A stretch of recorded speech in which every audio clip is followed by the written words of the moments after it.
Here's something that would have sounded like a conspiracy theory a few years ago, but now they're saying it out loud. A Trump official was asked a pretty straightforward question.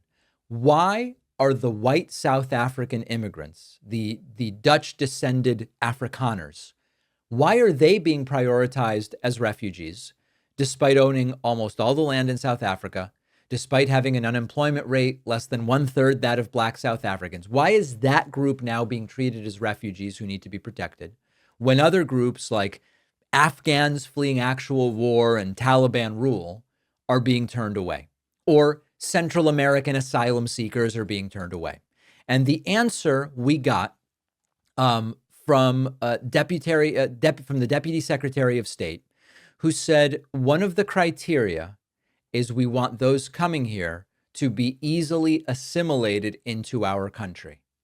What does that mean? What is that code for? It's not about language. It's not about skills. It's about being white.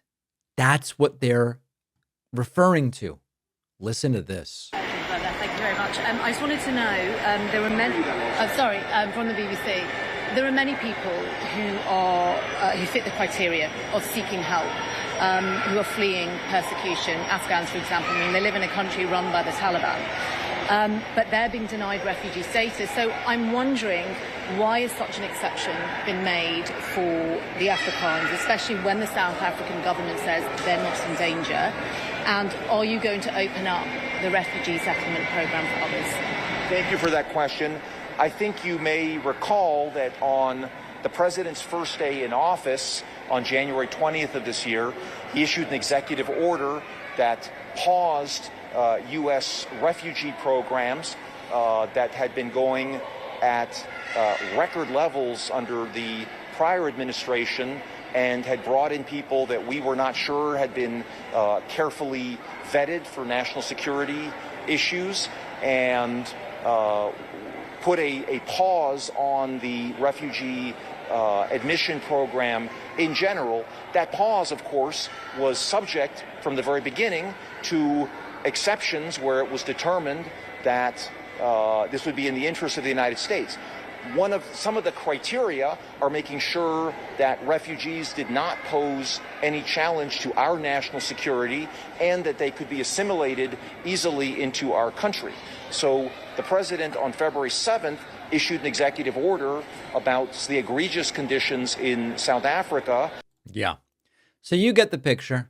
You can see what this is really about. You know, Afghans who fought alongside U.S. troops were promised refuge.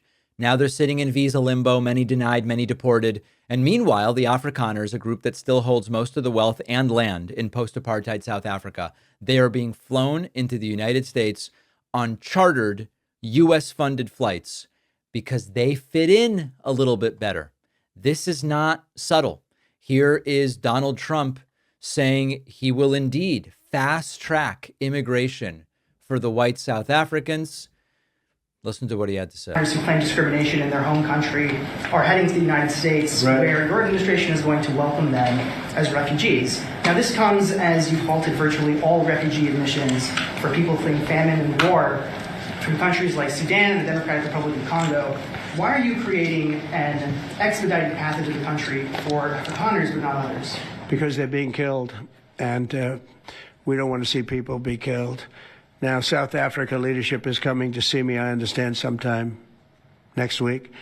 And, we're supposed to have I guess a G20 meeting there or something. But we're having a G20 meeting. I don't know how we can go unless that situation's taken care of. But it's a genocide that's taking place that you people don't want to write about. But it's a terrible thing that's taking place. And farmers are being killed. They happen to be white. But whether they're white or black makes no difference to me. But except it does, because the idea that these farm attacks in South Africa are specifically or disproportionately targeting white farmers is part of a well-known white nationalist conspiracy theory. Now, it's important to consider, to the extent that the whites own most of the land in South Africa, there is an expectation statistically that if most of the landowners are white and landowners are being targeted, that you might see more of the white landowners affected by this. But beyond that, there is nothing to the idea that it is white people that are being targeted. But you can certainly find a lot of white nationalist websites spreading exactly that. And so what this is really about, we know, assimilate happens to be a polite version of saying white people, white people.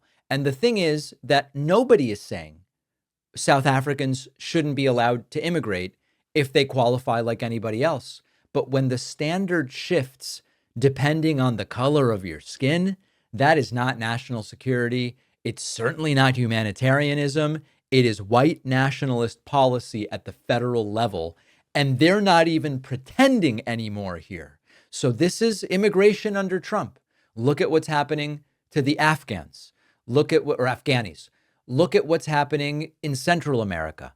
Look at what's happening in other parts of the world. And you start to see these trends. And when you look in and say, well, why is this exception being made? Well, because they are being targeted in South Africa for being white. No, they're not. The farm attacks have affected both white and black South Africans. It just so happens that the white South Africans own 75% of the land in the country. So predictable, yes. Pathetic, of course. Completely brazen and transparent, absolutely. Is anyone going to do anything about it? Sadly, it doesn't seem like it. So I learned a while ago that I was clenching and grinding my teeth at night, not on purpose, not because I was necessarily stressed out by something obvious, but grinding and clenching without even knowing it. And when I talked to my dentist about it, about getting a night guard, it was a whole thing. Appointment, mold, waiting, a bill that seemed very high. And ultimately, I found Remy, and Remy is our sponsor today. Remy sends a kit right to your door to take an impression of your teeth with super clear step-by-step instructions. You send it back to them and they will custom make your night guard right here in the United States, in Las Vegas specifically. No waiting rooms, no overpriced bills, just a better way to protect your teeth while you sleep. Try Remy risk-free at shopremy.com/Pacman. And use the code Pacman to get 50% off your night guard at checkout. The link is in the description.